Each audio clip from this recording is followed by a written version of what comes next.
I'm Ben Felt. I'm the board president of The Door. I'm so excited to be here with you all. I want to start by echoing Kelsey's thanks to our incredible Gala host committee, the Door advisory committee, and the development team of The Door, who did such a tremendous job putting tonight together. Can we get a round of applause for them?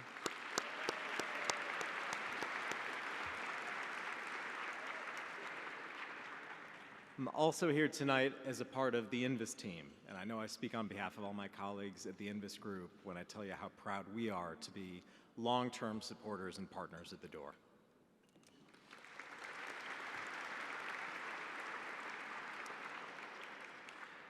We're here tonight in this beautiful room in Midtown Manhattan, but my mind is on the Bronx, and I want to share with you a Bronx story.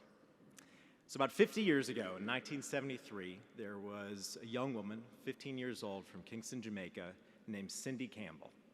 And Cindy was trying to get some money together to buy back-to-school clothes. So she had an idea. She was going to throw a party, and she would charge for admission, make some money for the party, buy the clothes. So as any good entrepreneur would do, when she was trying to figure out, how do I afford a musical act, she said, well, I'll ask my family to work for free. And her older brother happened to be a DJ, Clive Campbell. Yeah. So they came up with the idea, they printed out some flyers, they rented out the rec room in their building on Sedgwick Avenue, just north of the GWB, invited the whole neighborhood, charged, it was 25 cents for girls, 50 cents for guys. And the whole neighborhood showed up. And the people got their money's worth, because what they didn't know is that Clive had been practicing a technique on the turntables. What he figured out was if you take a funk or soul record, some James Brown, and you isolate the break, the percussion-heavy segment of the song. If you have two copies and two turntables, you could loop that. You can extend that and create a space for dancing, for rhyming on top of that beat. So they made some money for Cindy's clothes that day, but they also launched an entire new musical genre, what would become the global phenomenon of hip-hop. So 2023 is the Bronx's year, and there's been celebrations all year long of that birth, that innovation. Okay, so what does this have to do with The Door?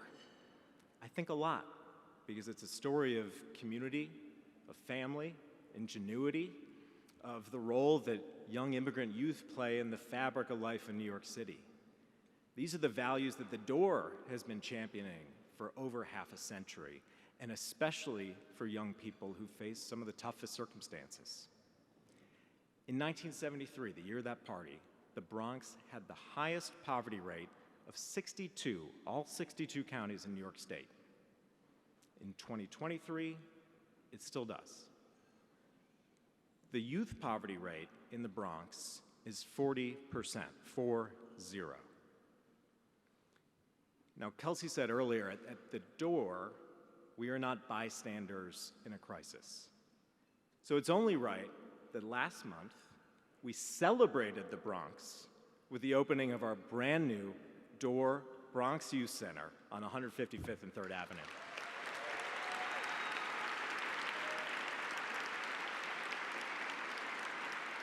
So that the next Cindy or Clive Campbell can walk in and they can receive counseling, they can receive tutoring, they can receive college prep, GED testing. And if they want to tap into that creative energy, they can take the train on down to Soho, access a recording studio, attend one of our monthly open mics, or enroll as a student at Broome Street Academy, our charter high school. We are thrilled at this opportunity to expand the organization's reach deepest into one of the communities that we most serve and that can most use the services that The Door provides. And we are so grateful to the Pascalano Foundation for providing instrumental support for this new initiative.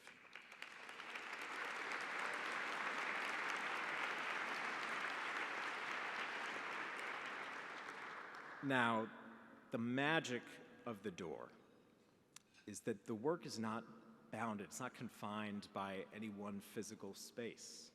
The Door is a community. It starts with our young people, and every day they bring their vivacity, their hopes, their dreams, their support for one another. And then it's our staff who bring professionalism and talents across so many fields: medicine, the law, mental health, social work, career counseling, nutrition, the arts, runaway and homeless youth services, supportive housing. I'm going to run out of fingers. It's enough that we can treat each door member as a complete person, not just as one individual issue that they may face. Tonight, we gather as the third part of that community, as supporters of their work, to ensure that the door can continue to help young people in our city achieve their potential regardless of their subway stop. So on behalf of the boards of the Door and of Broome Street Academy, I want to thank you for being here tonight, and thank you for doing your part to sustain our community from Soho to the Bronx and beyond.